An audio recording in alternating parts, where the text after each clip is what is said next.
Welcome to That Japanese Thing. This week we're talking about anime that may have changed our lives. My name is Christopher. Welcome to the podcast. Today with me we have Dylan and Yesh. Welcome, guys. How are you doing? Hi, good and you? I Hello. am well.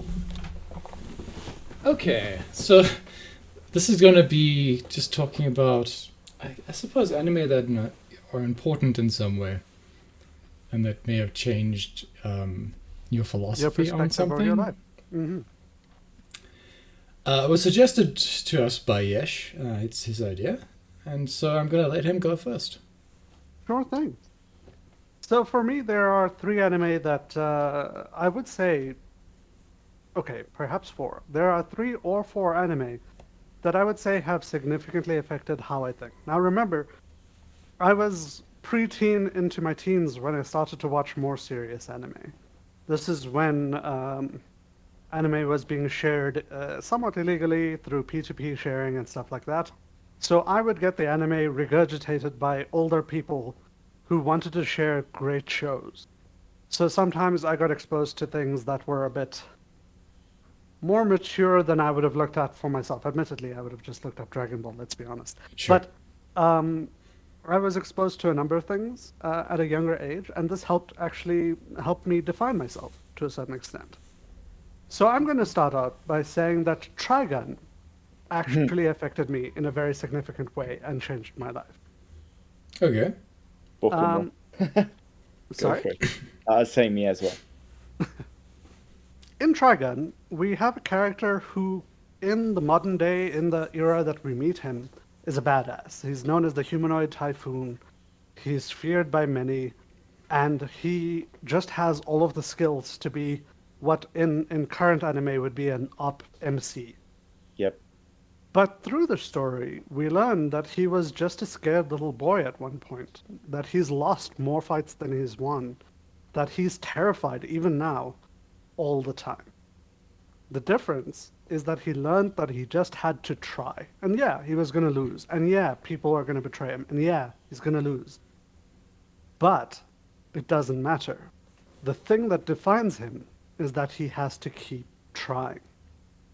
And I think nothing has really defined my ability to take on hardship, to take on loss, and come out going, fine, I lost this time. Okay, you win.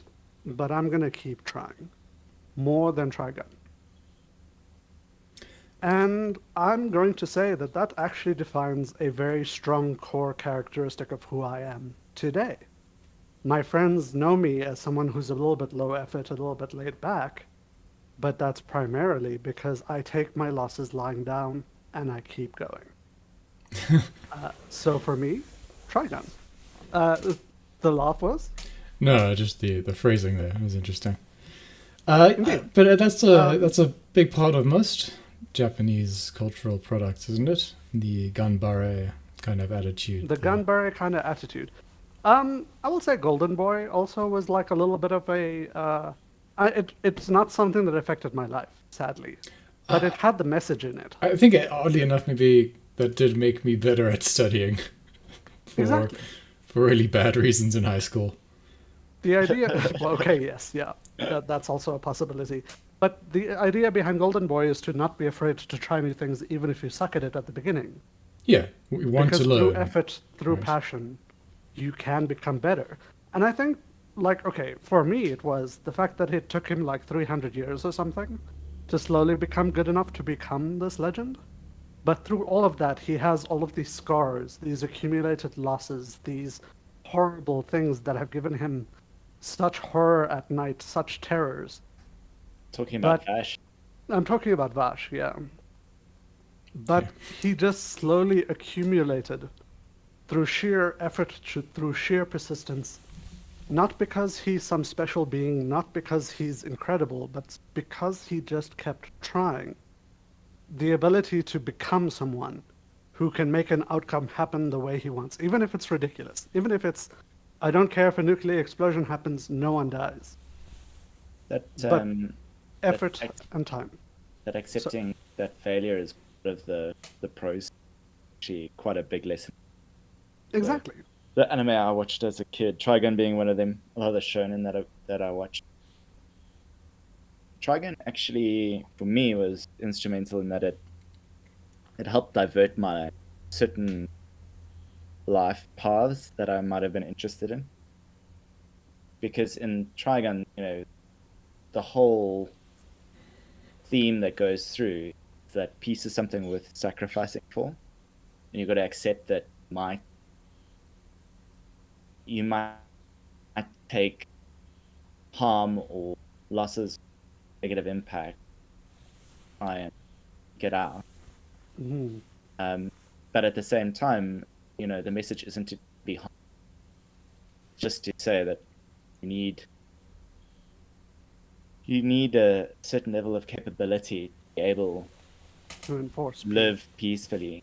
But and the better that you are, the more peacefully you be, the more you can survive, you can stay in the hardship, carry on. At one point, it stopped me joining military very young, for example. Yeah. But that's powerful. 16-year-old me was on course for that. That's what I would have been interested in. And Trigon actually kind of showed me that there were other things to pursue. Now, I don't think it's necessarily the wrong or right, but it definitely changed life. I think I got most of those sort of things from anime from a Dragon Ball kind of perspective, particularly I will like say, Gohan's I find earlier journey. in From shonen and stuff, they don't cover the my hero loses section a lot. The primary point of a hero loss in a shonen is a power up. The primary point of a loss in Trigon is a lesson learned, if that makes any kind of sense. I suppose you could look at it from that sort of perspective. Perhaps I'm watching bad shonen. But so that is the first anime that I believe genuinely changed my life. What are the others?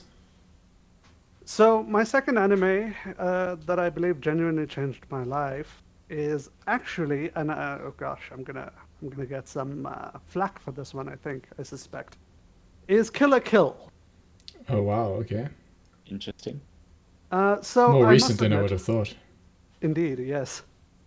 So I'm gonna come off sounding like a bit of a moron like this, but I genuinely think Kill la Kill really opened my eyes to the female perspective on life and how important everything is. Like there's a difference of importance about everything from a female perspective than from a male one. And a lot of the things I had never considered about how to dress up, about how people think about you, the things that don't matter to me matter to other people, and women are treated quite differently to men.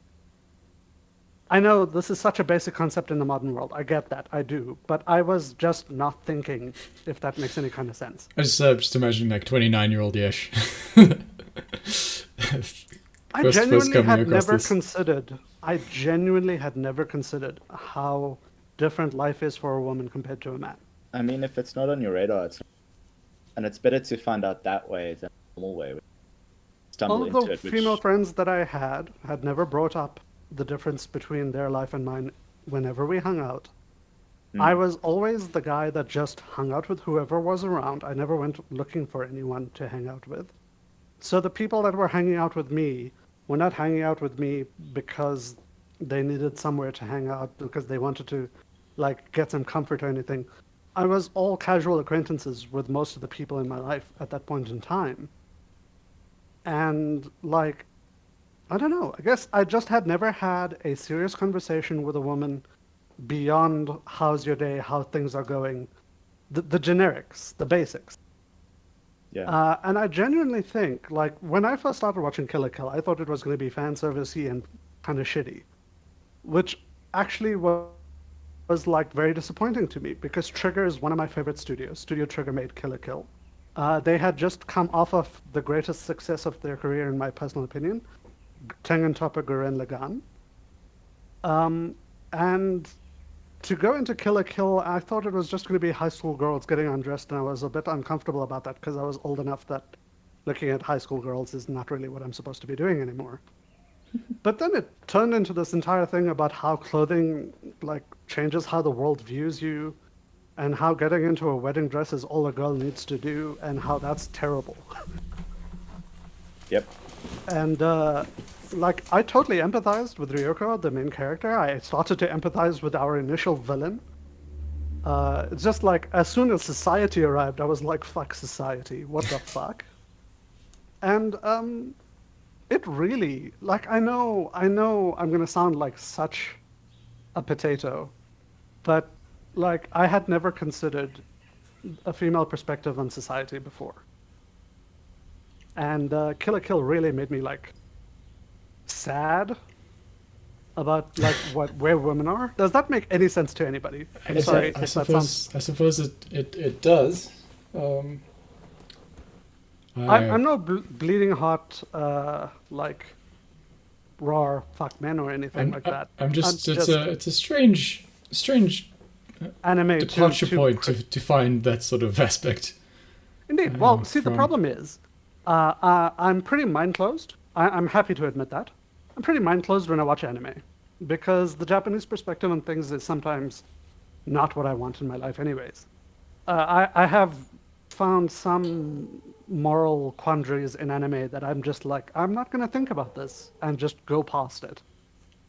Like Master Roshi looking up Bulma's shirt when she was like 12 and stuff like that. Yeah. Yeah. I'm willing to just skate. I'm willing to just pass that shit. I'm not going to do that. I don't want to do that. But, you know, different culture. I don't care. It's so strange. Like, I know you've watched Nana, right? Nana, Yes, I have. And, like, so have I. And, like, it's strange that, like, you know, many years after that, you would have watched Kill la Kill. And, like, Kill la Kill Fair would have enough. been the one that did that. That made me think But that Trigger way. is frequently very good at that. Trigger made Gridman, I think, didn't they? No, not Trigger itself, but two of their producers. Right. Okay. So they didn't do it under the name, Studio Trigger, but they Right. lent some of their Their people staff, for it. and it's strange because they always do these kind of things that seem very superficial. And like Gurren Lagann is one that will Exactly. be on my list for just dealing with problems that seem insurmountable, and particularly at problems that you're likely to fail at. And you're thinking of like Kamina, the guy that dies so early on in the series. His sort of attitude towards life is, it doesn't really matter if he was going to succeed at his goal or not. But he was going to try as hard as he could. And even though he died, trying to achieve it, he managed to inspire some other people to go and keep doing what he had started.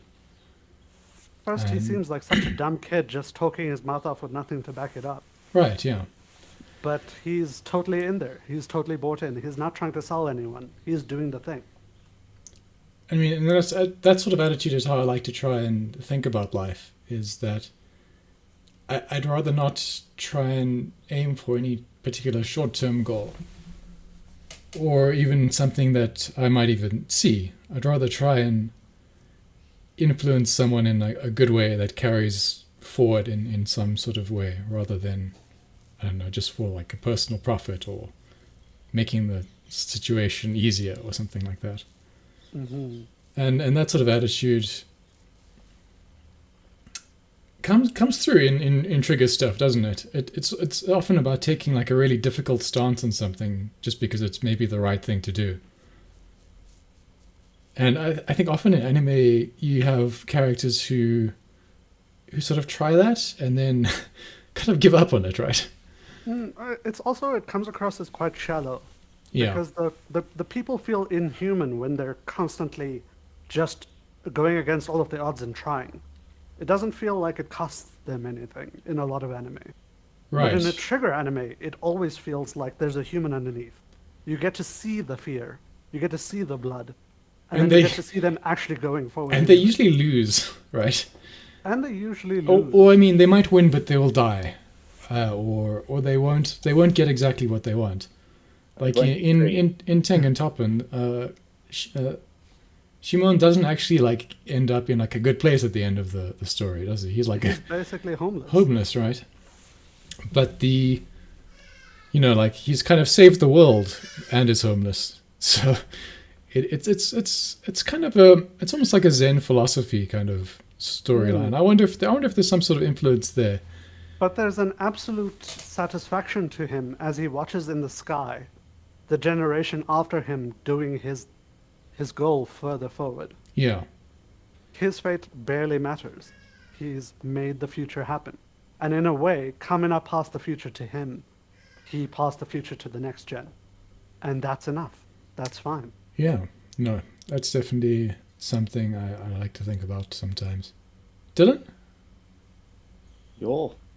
Sorry, got lost in thought.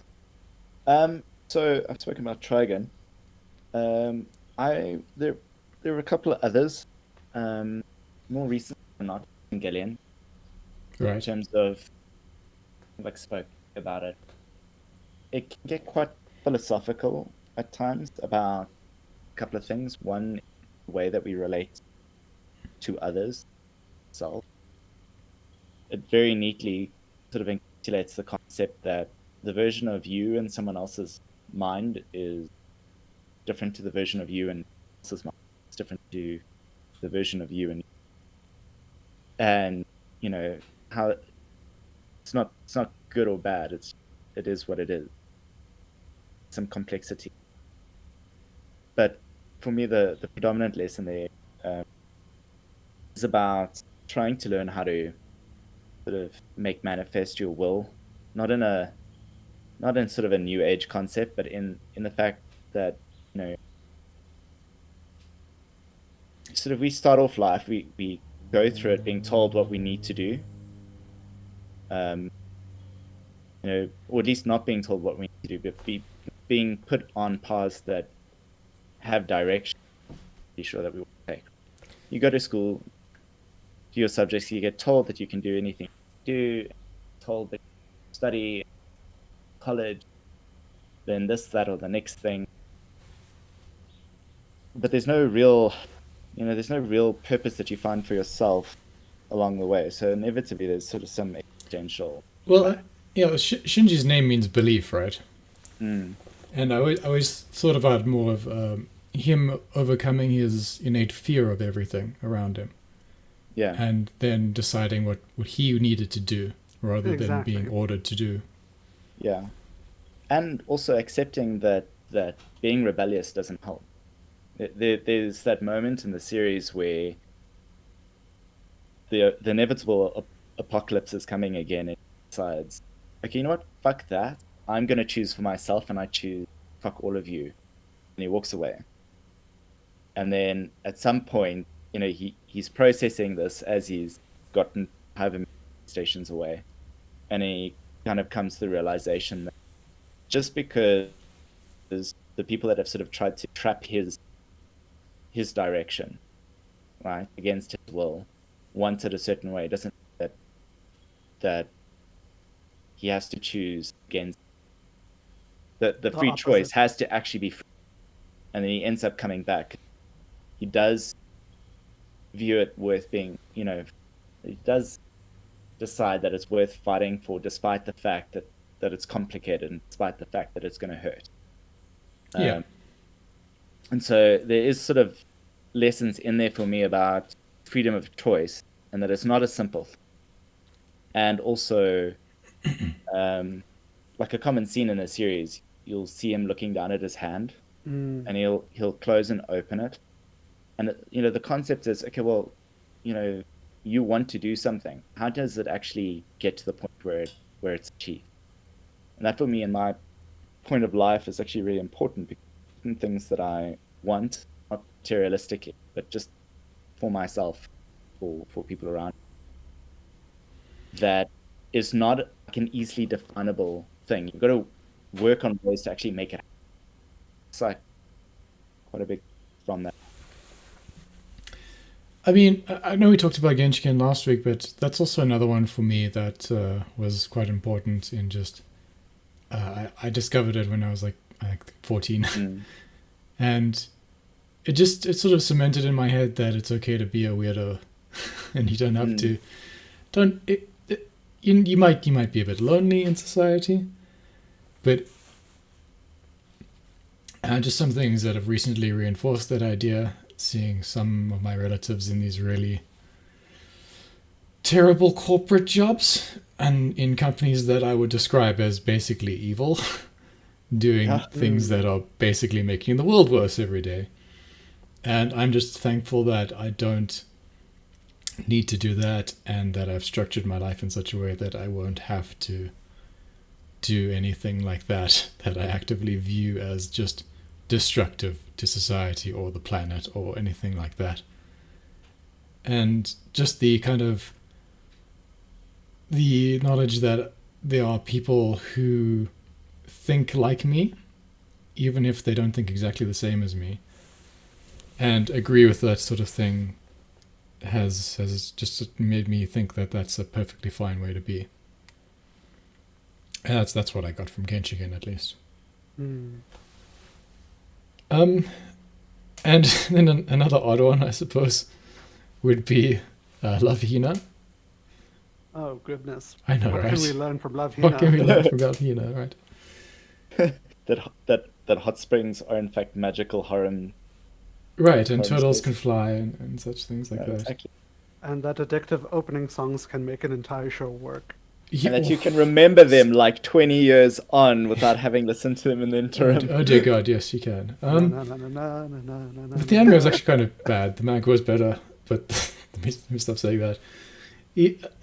I like that, like the main character is just this absolute failure of a person, and he's sent away to try and just work on himself for a while.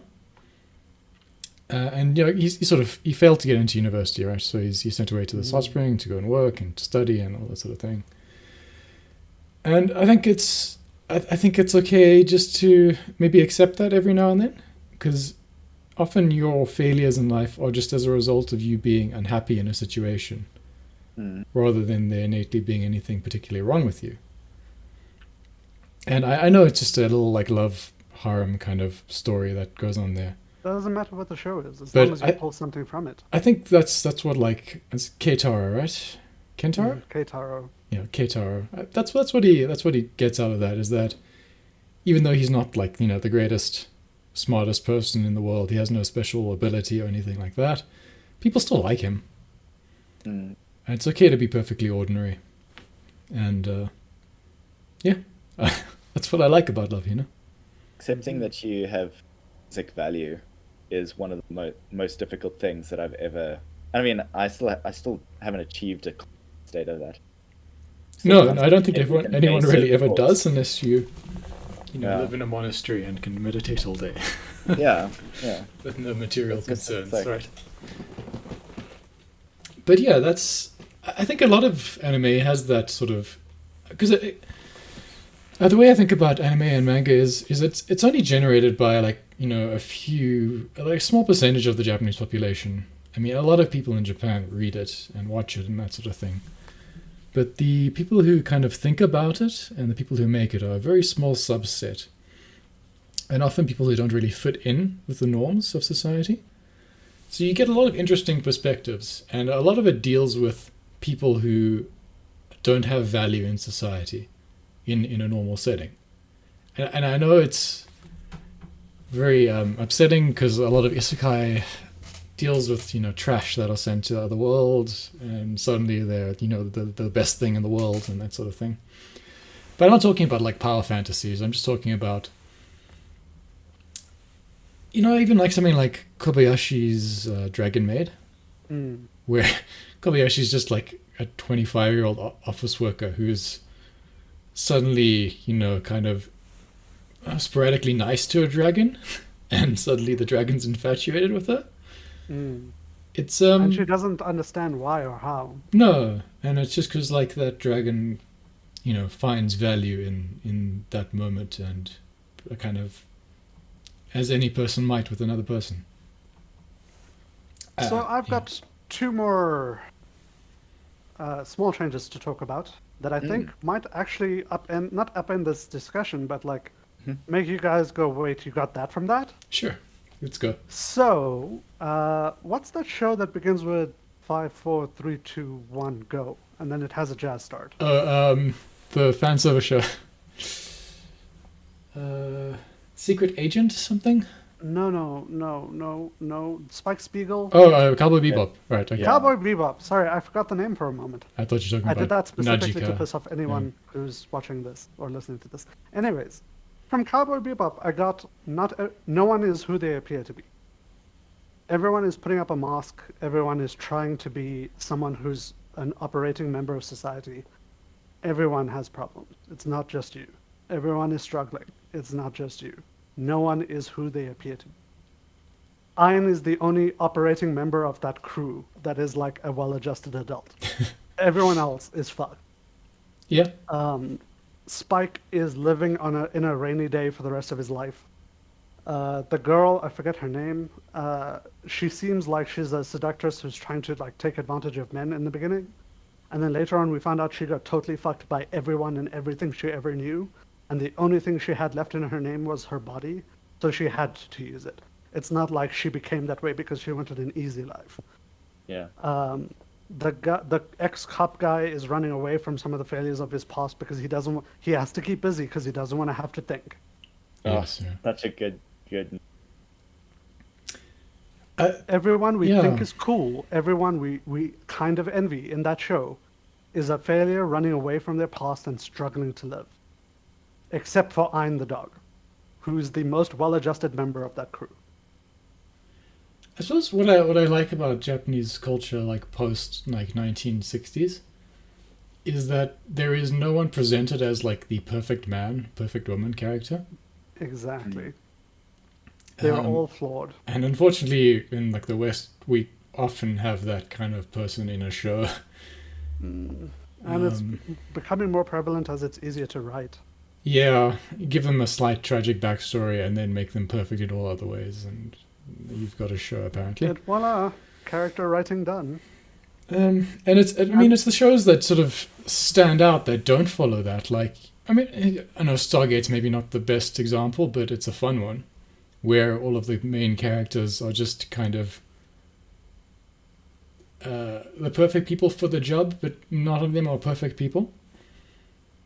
You know, like your scientist who's really nervous, like your Carter doesn't have any self-confidence. The kind of idiot but charismatic good leader in your Jack. But he's a total moron. Yeah, your archaeologist who also has very little self-confidence, but is also very assertive in knowing that he's right. And then like just silent, strong kind of Ex-fascist soldier. can't express himself Tilk. meaningfully in any way. Indeed. Indeed.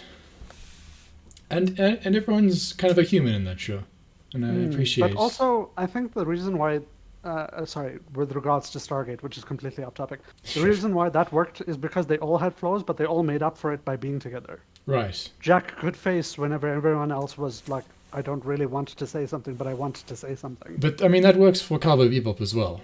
Precisely, That's yes. why I was thinking of it. They all needed each other. And one of my favorite things about that no one's who they appear to be thing, sorry, I didn't actually remember to say it. Ed. I didn't bring him up. Or her up. Whatever it is. Sure. Everyone thought when Ed arrived that it was just a random chaos kid that was just going to be an idiot and help with some background details. Yeah. And then when Ed left, I think universally people were sad or cried. Yes. So we don't realize just how deeply we can be affected by just a little bit of chaos and friendliness, honestly. But you know a show that's going on currently that's going to be this kind of show for a lot of people is probably a Kami Can't Communicate. Komi, yeah. It's going to be Komi has current been generation's destroying the person. manga universe for a long time. It's being a leader amongst manga readers for like almost a decade. I think it's 7 years.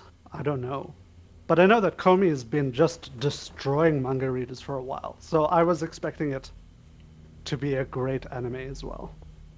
think for But me, yeah, it depicts social problems. yeah. Another one that does it is for me GTO. Yes. In like a Yes. scale, Yes, like yes. for me that like really taught me that it's okay to be a colorful human, you know, with flaws like we're talking about. The main character is just a horn dog. He's viewed as an outcast, a bit of very much rough around the edges. But when it boils down to like the stuff that really matters, and this is a philosophy that I kind of live by, and I look for in other people if I want to sort of see if I get along with them, is what I would call their core values. So when it comes down to the wire, Onizuka is rock solid, right? He's, Mm. you know, he will fight to protect his students, and as much as they may be fantasizing about like what he would do with the 17-year-old students, you know, which is really like kind of in today's society a very edgy topic. As much as it is that, it always gets washed away whenever there's a concern for their well-being. That is sort of on the surface level. It's almost like a more shallow sort of No, character yeah. quirk, you know. So I mean, with GTO, you really, I think, so I've probably exposed at a similar time, you and me, to that show, is that you really consider this, the surface of a person's characteristics are not necessarily the core of that person's personality. Yeah. And there's a lot of things you might be able to forgive in a person, and perhaps should, because if you are only able to be around people who are absolutely perfect by your standards, it's going to create a lot of conflict in your life. And just in society in general, right? It is. And I mean, the first episode has the message of don't write off, just based on what that appearance or the shallow aspect is. You know, he's going for this job and he kind of really needs it to do what he wants. And he's got the opportunity if he's actually told, if you beat up these ruffians who've been expelled and have come back to school, you'll definitely get a job here by sort of the more detestable of the characters.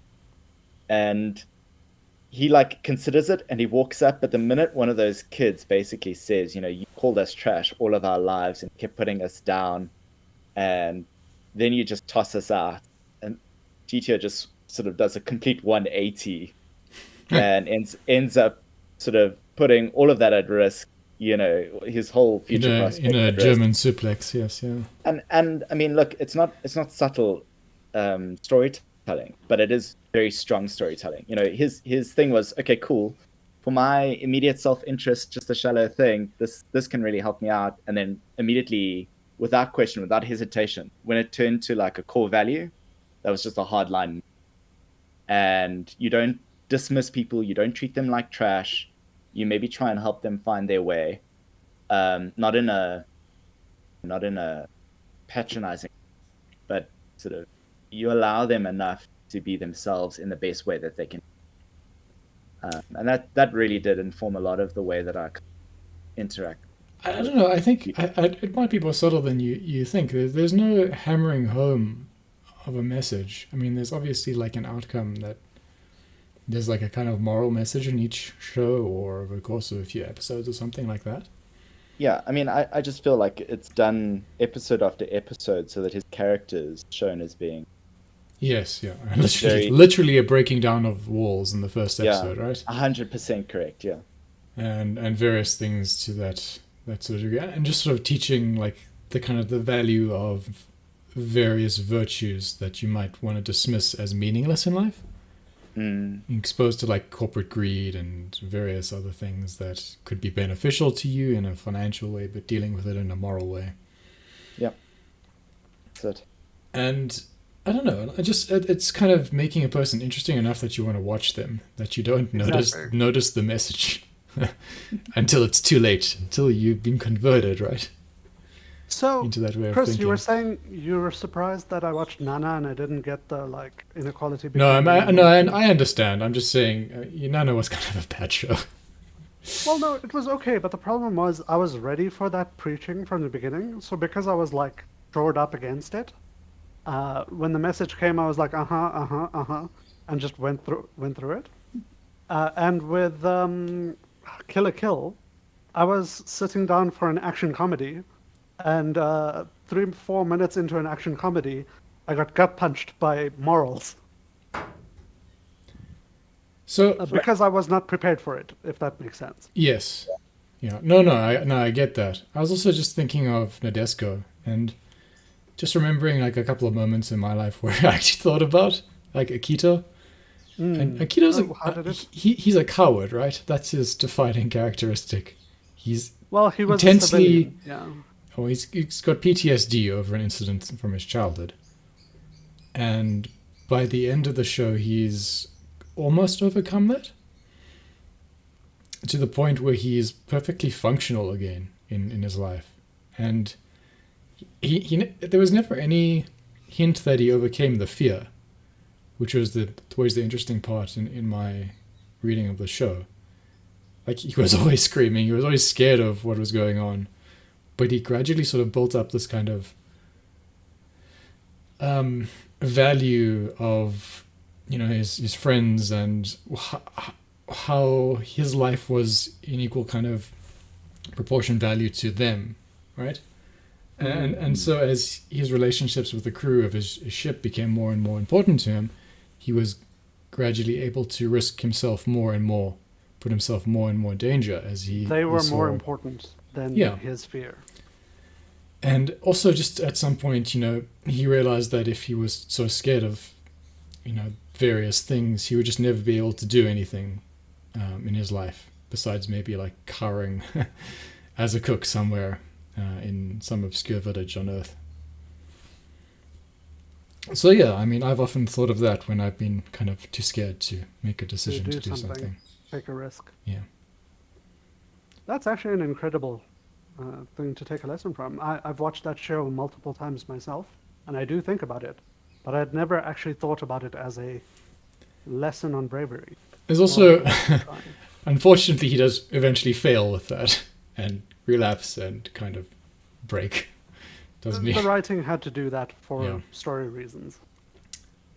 But if you don't watch the movie, then that never happens. But okay, I think that'll do it for this week. I hope, Wait, one yeah? more. One more? Okay. Sorry. One more then.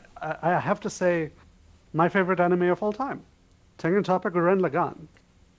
And you've already mentioned it, Chris, but Yep. I got a slightly different lesson from it. From Tengen Toppa Gurren Lagann, I learned responsibility. I've always been a responsible person, admittedly, but in Tengen Toppa, the show's main concept is actually about responsibility once you get past the fighting and all of the incredible moments in it. Because the anti-spirals genuinely couldn't believe that anyone with a lot of power could be responsible with it, so they locked them away. But by doing that, they gained power and became irresponsible. Lord Genome couldn't believe that humans would ever maintain a limit on their population.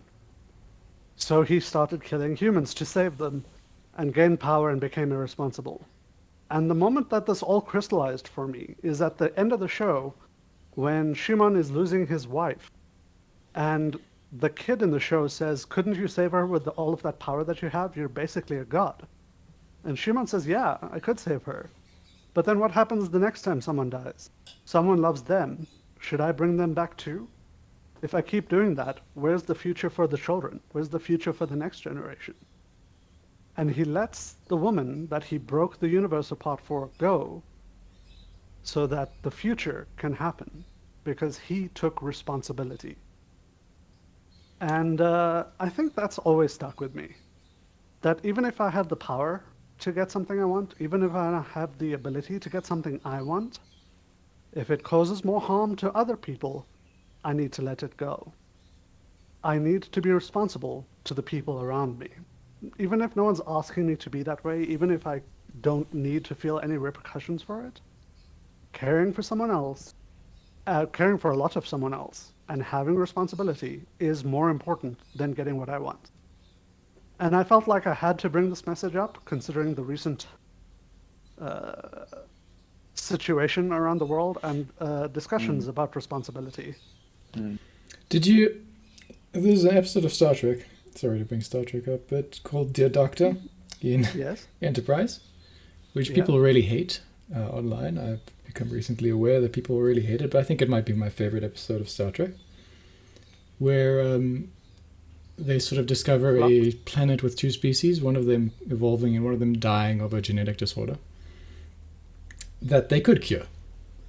Right. But they bring up this sort of, prime directive kind of example of, maybe we shouldn't interfere with the natural course of things. What would With be the the natural course, responsible yeah. thing to do in this situation? And yeah, I see it sort of in a similar way there, that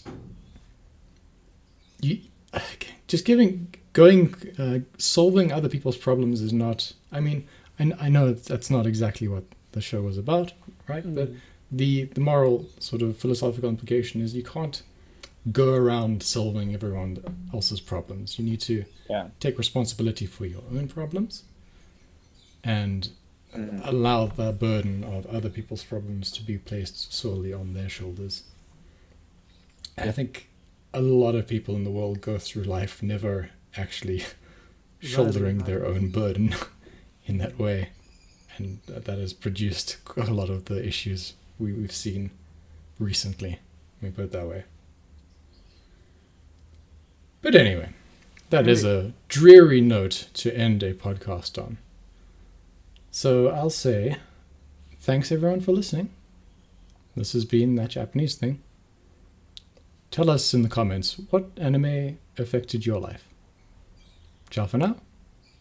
Bye. Yes.